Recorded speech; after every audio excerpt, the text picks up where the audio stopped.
this is small group instruction. The whole idea of it is you want to know what the kid's missing out on. You want to be able to pinpoint instruction that's going to be targeted exactly to what that kid needs. You want to run them through the system fast and get them back up to speed. So how does this program do that? Well, like all primary concepts products, we do it through all of these things that we've mentioned. Hands-on, minds-on learning, and the focus is on phonics, and but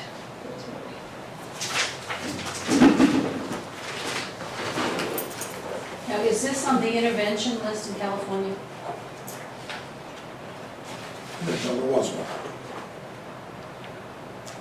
There is one. That's why we hired reps to tell us this.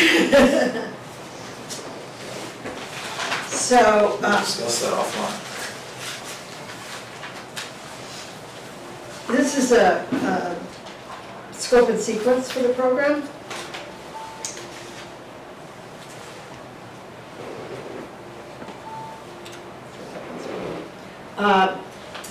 Each unit focuses on a certain skill that we want the kids to know. It's very skill-based. But each unit also involves all of these, what we call strands. So we're going to talk about concepts of print, phonological awareness, letter-sound correspondence, word analysis, fluent word recognition, and then these two final ones, connected text and reading for meaning. So as you can see, while this program is focused on these skills, there isn't any time that we don't connect it to real text and reading for meaning, because that's what reading is all about. So the program is seems perhaps a little difficult to understand, but it's really very simple. What you do is you get, first of all, assess the students. And we have assessment sheets for each unit. It's just a very simple assessment. They're printed in the CD resources file. Okay. So, these are on the CD that comes with the program.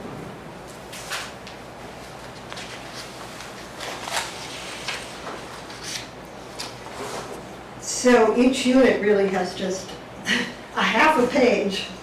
That's the assessment. We're just focusing on what we call mastery learning, the things that the students absolutely have to know.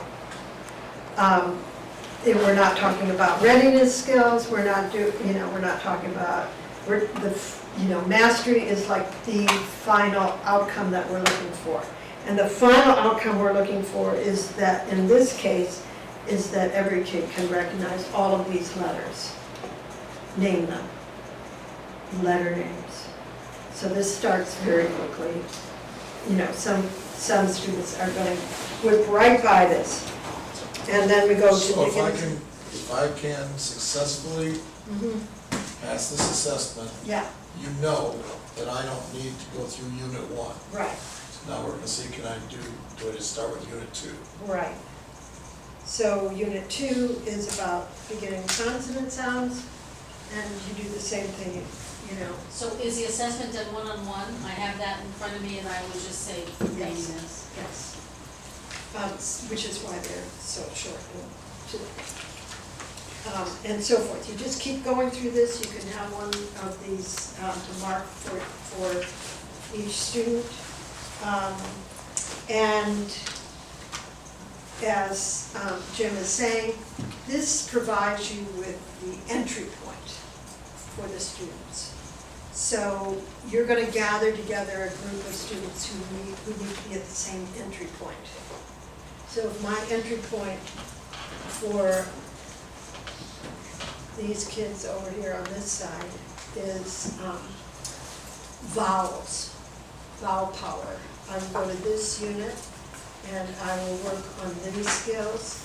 I will retest them with the second form of this, Form B.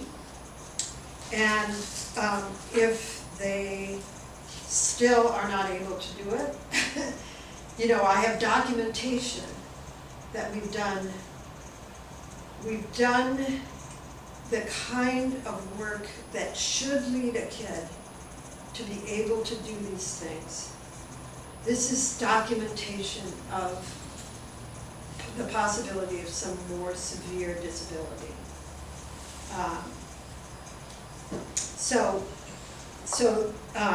But most kids are gonna do fine on this.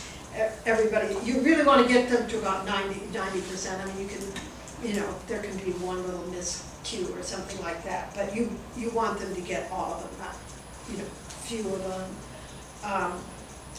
And then you go on to the next unit. So it's sequential. You keep going until they get to grade level. Whatever grade level that might be. If they are in third grade and they have to start way back at this vowel power, that's what you do, and you keep going until you get to unit 12. Any questions so far? So Unit 12 is approximately third grade level. Yes.